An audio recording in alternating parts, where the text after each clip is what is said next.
But the point for me is like, I don't think that, for example, when I'm going to do a clearing of something really negative, I will call Michael Archangel, right? I'm going to call the angels, but basically Michael Archangel and Saint Benedict.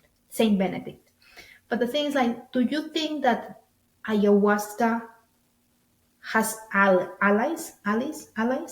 So she can work and call, like she could call Michael Archangel because they might be friends. They are in the same frequency, this very high frequency. So what I feel is that fish represented for my niece an ally of ayahuasca, or ayahuasca transformed in that fish to help her because that's what she needed.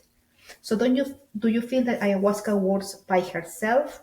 I'm gonna say she, or she has another allies as spirits or another entities that can help together as a group.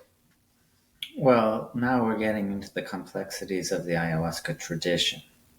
And I think that's really good. It's very important to be able to talk about this in the proper context, which is as part of a very rich heritage of traditional knowledge and wisdom that's passed down for many generations within indigenous tribes, as opposed to a more modern perspective, which is that the drug contains chemicals, and when the chemicals are ingested, they have effects.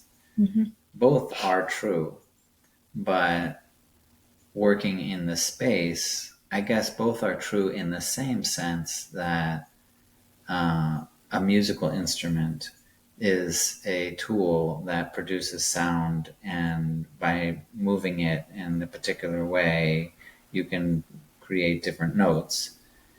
And so that's like the mechanics. The mechanics of ayahuasca are definitely that there is chemistry and it does have an effect and an interaction with our biology. But then there's the musician.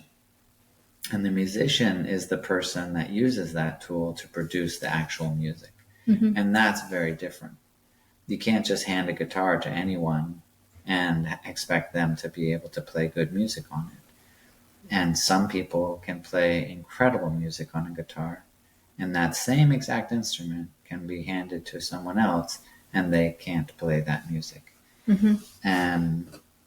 And so ayahuasca is an instrument that can be played in very, very wonderful ways, or also played in not tremendously wonderful ways, depending on who the musician of that instrument is. And in that sense, this is a metaphor for the healers that are serving the ayahuasca and leading the ceremony.